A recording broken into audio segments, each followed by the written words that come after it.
So Denzel Washington had a lot of great films in his career. He had films like Malcolm X, Crimson Tide. He had Remember the Titans. He had Training Day.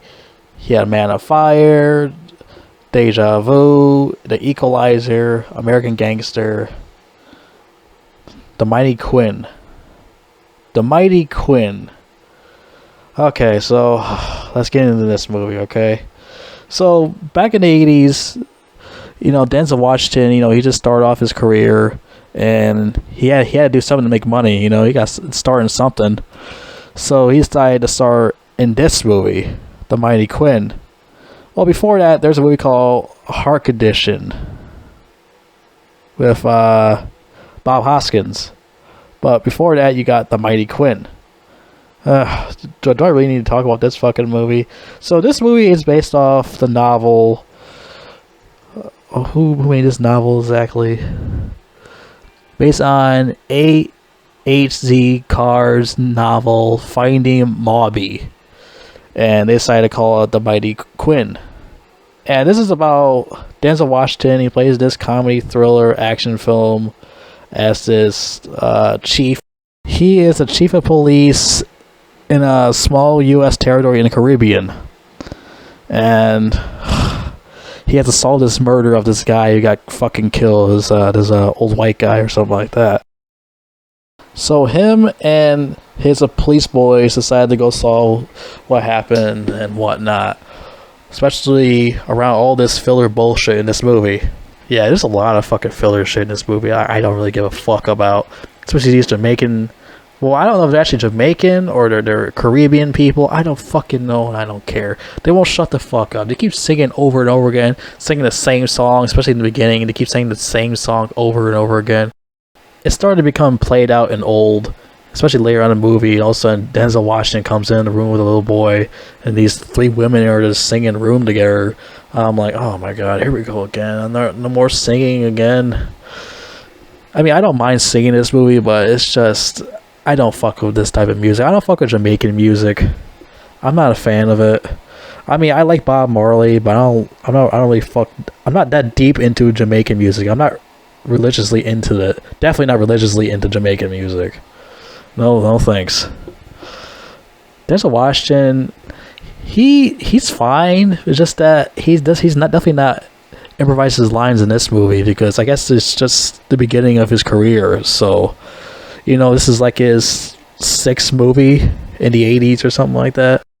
But yeah, he seems more stiff here, to be honest with you. I guess he's just trying to follow the script more in this movie because he didn't start improvising his lines until, I guess, Ricochet is when he really started improvising his lines. But let's go back to the movie. So he's trying, like I said, he's trying to solve the case. He goes over there, he talks to this guy, more corny, stupid jokes that's not really that funny. Then he goes over there, he meets the lady from the Jeffersons, I think. Right? Is that lady from the Jeffersons? She's supposed to be like a witch or something like that. She does voodoo or something like that.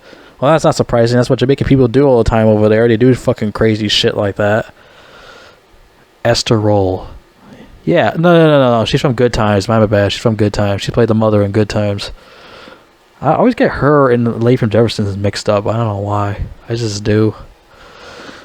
So yeah, she plays this voodoo lady or something like that. And she's just one scene she fucks with Denzel Washington and fucks with his mind and play a joke on him. She started laughing at him and shit because he scared him or something. I don't care about any of this stuff. Then all of a sudden, once again, more singing and dancing. Like the third time in this movie, he's in this dance club and all this music going on. This movie reminds me of the Coogan's Bluff. This is like a Jamaican version of Coogan's Bluff. It's like almost the exact same as Coogan's Bluff. Fuck me, man. Fuck me. These movies just never end with this bullshit. Oh god, fucking Coogan's Bluff. This is basically Coogan's Bluff, Jamaican version movie. Besides that, you also got other actors like Robert Townsend. He's a comedian. He plays this other Jamaican dude with a crazy wild hair. And you got Emmett Walsh. He He's been in so many movies you wouldn't even imagine. He's in everything. You see him, you'd be like, oh, I know that guy, but I don't remember his fucking name. I see him in every fucking movie. I don't remember his name. You'd be saying that all the time, and then you look it up. It's M. Emmett Walsh. But anyways, M. Emmett Walsh, he's the bad guy in this movie. But in like when he first like came in this movie, he's makes believe he works with Denzel or something like that, and he's the one that actually murdered that guy, and he's going around like shooting, killing people, and all these other Jamaican people and shit. In this one scene, it was like some kind of drinking competition. It was like something illegal going on, and fucking Robert Townsend decides to escape from the cops, and he decides to fucking kick the fucking building down or something like that. And he gets out of there. Some crazy goofy shit going on with that. Then Denzel Washington hang out with this little boy or something like that. There's a lot of bullshit I just did not give a fuck about this movie. I was just fucking dozing the hell off. I don't even care. I'm like, this the hell is this I'm walking in? I'm like, oh man, well, Denzel Washington's over there. He's in the beach kicking sand. Oh, now he's over there. Now he's playing the sand again. Now he's over there drinking coconut water out of coconut. Jesus fucking Christ. This movie is so unnecessary. Nothing really happened in this movie. I'm gonna go watch Gilligan's Island. I have like a marathon watching that, and then watching this shit ever again. I'd rather go play that fucking game. What's that game called? That angry video game never played. What was that called? What was that character's name? He was a nerd, like a video game nerd, where he's like a worse nerd, and he's like traveling through the beach or something like that. I forgot what his name was. Lester the Unlikely. I'd rather go play that than watch this fucking movie ever again. This movie's so boring. The jokes are fucking lame. This movie has too much filler going on. Nothing interesting, nothing exciting happens in this movie. Too much bullshit. Just like Coogan's Bluff. Yeah, hell, I'd rather watch Coogan's Bluff than ever watch this movie again. That's how bad this shit is. It's just, it has like a 6 out of 10 on IMDb. I don't know what kind of drugs these people have been smoking. 6 out of 10. This movie's like a 2 out of 10. Why the fuck would he do this type of movie, Denzel? And like I said, he needed to make money somehow. You gotta play some kind of shitty movie. Let's see here. Let's look at IMDb real quick. I mean, okay, fine. Let me tell you the end of the movie. Denzel Washington, Robert Townsend, they find who did it. It's M. Emmett Walsh. He's in his helicopter, and they get him to fight him in the helicopter. Not in the helicopter, but they take him down, and I think the helicopter blows up or something like that, and then all of a sudden it cuts to Denzel Washington hanging out with the kid at the beach again. That's about it. There you go. Well, before that, he's having sex with this lady or something, this Jamaican lady or something like that. And the end. That's the end of the movie. There we go.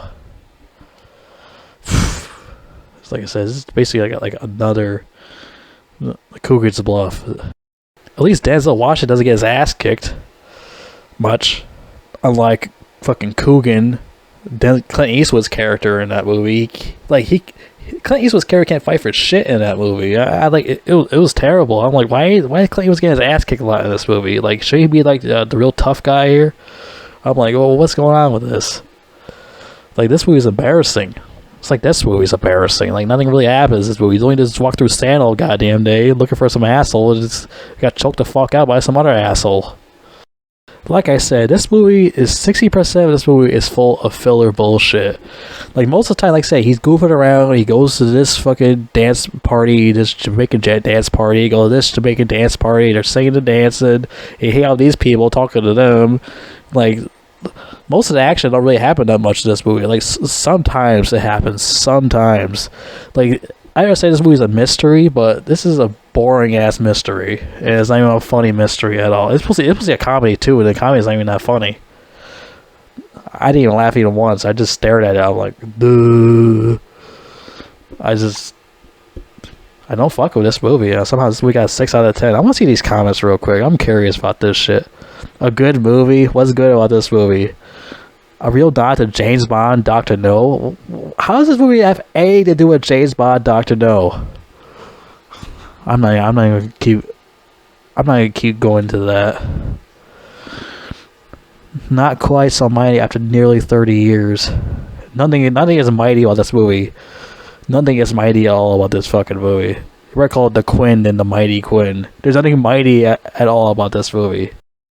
Alright, let's read these comments right here. Okay, so it's always interesting to see cultures that we often forget about. 7 out of 10. The Mighty Quinn is one of those movies that isn't a masterpiece by any stretch, but it's interesting for what it shows.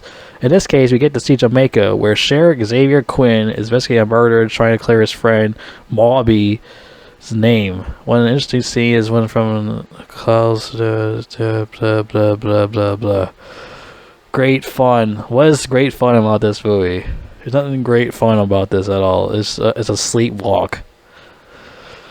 Sleepwalk to a goddamn sand. Because, you know, like Anakin Skywalker said, I hate sand. It gets everywhere. Or some other shit he says. That's some of it I remember he said. I don't mind, you know, keep doing these Denzel Washington movie reviews. You know, you guys want to see me do more in the future. When you do like a marathon of Denzel Washington movie reviews, I'll go ahead and do it. But I'm probably not gonna like a lot of these ones from the 80s. I'll tell you that right now. I'm probably gonna hate a lot of these motherfuckers. I mean, I don't hate this movie. It's just fucking boring. Nothing really happens at all in this movie. You just go around talking to people, asking about these stupid questions. Well, where the hell? Who killed this fat old white guy? He's going around asking everybody. He meets this another character. He meets this rich white guy in his rich house. In this one scene, he bitch slaps his lady, and this lady bitch slaps him. I'm like, is this supposed to be funny? Am I supposed to laugh or something? Fucking bitch slap each other and shit. Like, there's nothing funny about that. It's just then he's like talking to this fucking the rich guy. I'm like, these characters are unnecessary or boring as hell, and they're forgettable. Like, the only character that's not forgettable is Denzel, because it's Denzel, man. He's a fucking legend. But these movies, like, nobody know who he was in the 80s. Nobody know who he was yet. Not until, like, the 90s. Everybody started to know who he was. Once he was in, like, Malcolm X, everybody knew who he was. You're like, oh, man, this guy's fucking great. Playing as Malcolm X. I gotta see, he gotta be in more movies after this. This guy's awesome. Crimson Tide, Training Day, all this other shit. They're masterpieces, you know. So especially how he improvises lines and everything like that. Here, like I said, he doesn't improvise at all. He's like stiff, and like he just goes by the script because it's, you know, it's the start of his career. He just started off doing this shit. He's not gonna start improvising his lines right away. You know, he's not like a big star yet. This is at the time he's just going by the script. But I think that's it about this bullshit. This movie, I don't like this movie. I don't hate it. It's just, it's a snoozeville. I'd rather just go lay in the sand and just let somebody bury me or something, or let a mermaid come out of the water and just start fucking me. Then never watch this bullshit ever again.